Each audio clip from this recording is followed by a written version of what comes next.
DIY Motovlog.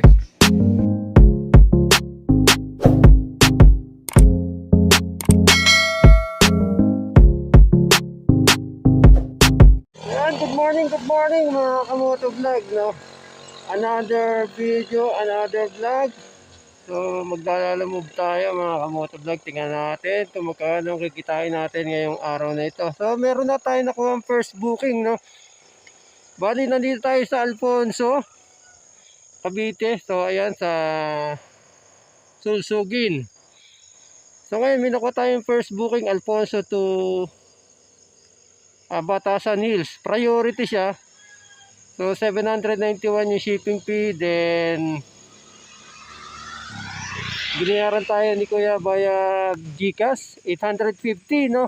So wala na siyang kasabay. So yung item natin ay so ayan, lovebirds mga kamotovlog. So sa Batasan Hills sa Quezon City, no? Actually ayaw ko siyang kunin kasi Quezon City, alam ko mahigpit doon eh, may NCAP yata ron. So walang kumukuha ng booking niya, nakailang box na siya. So ayun, napilitan akong kunin. Kawawa naman. So ayun, malaki-laki rin naman, 850. So tama-tama, pauwi tayo ng Nueva Ecija. So kinuha na natin para doon na tayo pipick up sa lugar nila, doon sa parting San Jose del Monte, Norsagaray, pauwi ng Central Luzon, no?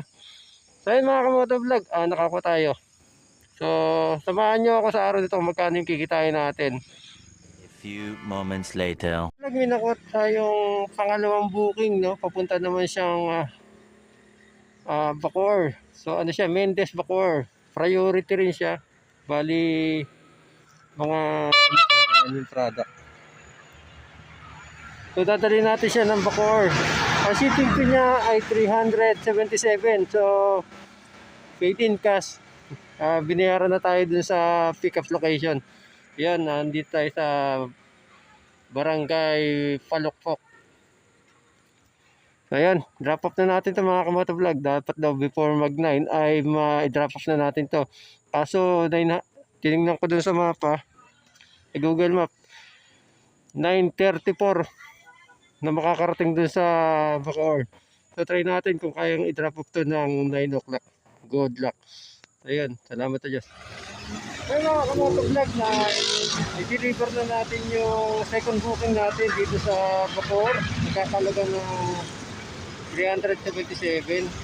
Then yung first booking na lang yung drop off natin, no? Sa Batasan Hills.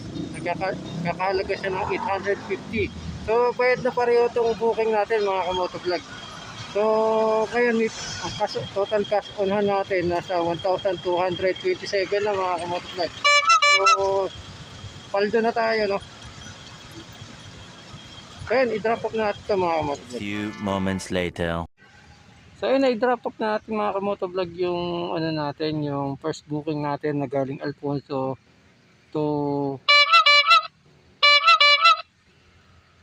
Batasan Hills. Ayun, meron tayo pang third booking. Ano naman siya, papuntang Caloocan North to Florida Blanca. 477 yung shipping fee niya.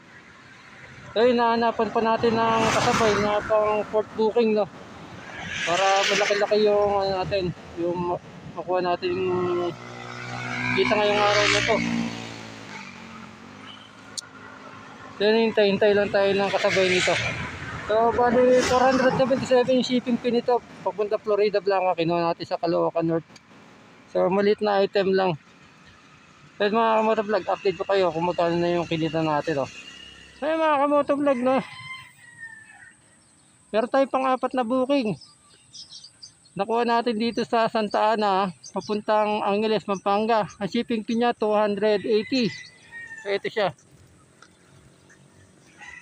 So sinabayan natin yung Florida Blanca, yung pangatlong booking natin. So okay na sana yung yung dalawang booking, kaso nadali tayo kanina sa Pandakan, no. Naplatan tayo sa unahan. So, dinali tayo ng vulcanizing shop, no? Tinira tayo, nagpalit lang tayo interior, siningil tayo ng 250. So, napakamahal na siningil sa atin. So, dapat 2 booking lang tayo eh. Pero para mabawi yung nagastos natin sa vulcanizing, pagpa-vulcanize, kumuha tayo ng 2 pang booking. So, yun, drop off na natin itong 2 booking na ito mga kamotovlog.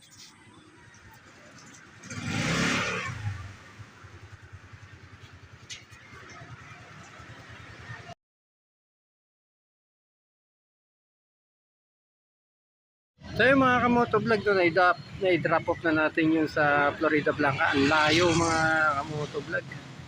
Kala ko lapit lang niya. Bali dumaan ako sa Angeles, Pampanga. Then mula sa Angeles, Pampanga, 27 kilometers pa yung tatakbuhin. Napakalayo pala ng Florida. Yung pinakaloob ng Florida Blanca. So yan yung shipping fee niya. 477 yun mga kamotovlog. I-GG ka sa anas ni sir yung shipping fee. Pero ginawa niya kas na lang. Dinagdagan pa niya, ginawa niya 600. So ayun, paldo tayo mga kamotovlog. So kahit malayo, paldo naman tayo. So bali yung kinita natin, ilalagay ko na sa screen. Pati yung naplatan tayo, yung ililes natin yon, yung top up, yung pagkain, then yung gas consumption natin. Gas consumption natin medyo malaki mga kamotovlog, no? Kasi puro long ride yung ano natin, 2 long ride, yung Alfonso to Batasan Hills. Then ito nga San Jose del Monte, ay yung Caloocan North, saka itong Florida. 2 long ride. Kaya malakas tayo sa gas. Then 2 malapitan lang, no. Bali naka-4 na booking na tayo mga kamotovlog. Tingnan ko kung makakuha pa ako ng isang booking pa uwi naman ng Nueva Ecija, no. So mga kamotovlog, update ko kayo mamaya para makita nyo yung magkano kinita natin sa araw na to. Paldo po mga kamotovlog. Fortunately mga kamotovlog, no, hindi tayo nakakuha ng panlimang booking kasi yung mga lumalabas sa app ni Lalamove ay puro pulling. So inabot tayo ng alas 7 sa daan, so pauwi na tayo. So ito yung breakdown nung kinita natin sa araw na to, yung ileles natin yung mga nagastos natin, no. So ito mga kamotovlog yung kinita natin. I wake up to a little bit of drool on my pillow, feel like it's gonna be a bad day.